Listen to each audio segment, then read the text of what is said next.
Salut speaker, donc Sadia Diawara, 44 ans, donc je suis producteur audiovisuel, directeur d'un équipement culturel sur Paris dans le 19e et président de l'association Road Trip qui a pour objectif de mener des campagnes de reboisement à travers le monde. Déjà, c'est pas mon métier, c'est une activité en parallèle de tout ce que je fais à côté. Cependant, j'ai une expérience en production parce que j'ai produit plusieurs films et la production, bon, c'est très vaste, hein, donc c'est un petit peu le rôle du producteur. C'est voilà, c'est détecter, c'est chercher des financements et surtout garantir la bonne, le parfait achèvement du film. En termes de valeur, je pense que chaque producteur défend les valeurs qui l'animent. Nous, celles qui nous animent, c'est surtout déjà l'honnêteté, parce que bon, on sait qu'il y a beaucoup de monde qui veut faire du cinéma, et c'est important d'être honnête avec les gens, de ne pas vendre du rêve. C'est-à-dire que on va pas prendre n'importe qui en lui disant t'inquiète pas, tu vas devenir comédien, t'inquiète pas, tu vas devenir réalisateur, faire en sorte qu'on puisse les former et les accompagner pour qu'ils puissent atteindre cet objectif, qui est d'intégrer le monde du cinéma.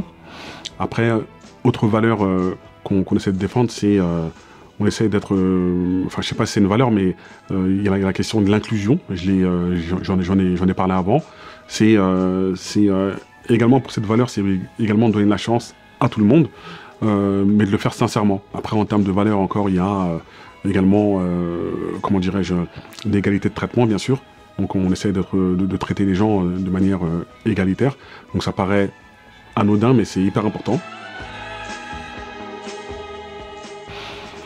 Donc moi, le projet dont je ne vais plus faire, c'est le projet Road Trip. Donc Road Trip, road comme la route, trip, TR2E''P, donc la route de l'arbre. Donc c'est un projet qui consiste à mettre en place des campagnes de reforestation, des campagnes de reboisement dans le monde entier, dans des zones bien évidemment dans lesquelles il y a des besoins. Et donc c'est un projet qu'on a monté il y a 15 ans exactement. Parce que bon, ça fait un bout de temps qu'on parle de réchauffement climatique, qu'on parle de catastrophes naturelles qui s'accentuent, etc., etc. Et on était assez dérangés par le fait qu'il y ait beaucoup de colloques, de sommets qui parlent de ces questions-là, mais que concrètement, au quotidien, il y avait très peu d'actions au-delà du fait qu'on nous demande de moins consommer d'eau, d'économiser l'électricité en éteignant nos interrupteurs, etc., etc. Donc nous, on s'est dit comment on peut faire notre part, en fait. Comment nous, on peut contribuer à ce que le monde aille mieux. Et donc, voilà, il y a 15 ans, on a décidé de prendre la route et de descendre dans les territoires dans lesquels il y a des besoins et de planter des arbres. Donc concrètement, c'était le premier voyage, c'était un Paris-Bamako par la route et la plantation d'arbres au Maroc, en Mauritanie et au Mali. Aujourd'hui, 15 ans plus tard, on est hyper content, hyper fier parce que on a planté, bon là on va atteindre quasiment les 100 000 arbres. Et surtout, on a fait en sorte de créer une dynamique internationale qui fonctionne en fait. Parce qu'en 15 ans, on voit les résultats. Et aujourd'hui, en 15 ans, on a des territoires dans lesquels il y a des forêts qui ont été plantées par nos soins et aussi par, bien sûr, en partenariat avec les acteurs locaux. Il y a eu la création d'emplois, il y a eu la création d'activités génératrices de revenus, sous forme de coopérative.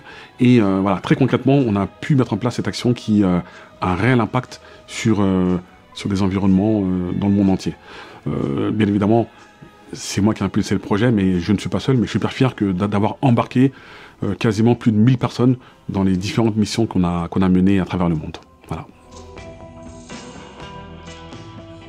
Je remercie la vie. Cette vie qui nous a permis de pouvoir accomplir des choses, cette vie qui nous permet de rencontrer des personnes magnifiques, des personnes qui veulent s'engager, qui veulent agir pour changer les choses. Et je remercie également mes parents. Les premières personnes qui permettent de changer les choses, ce sont celles qui s'engagent au quotidien sur leur territoire. Et ça, bien souvent on l'oublie. Donc voilà, donc merci.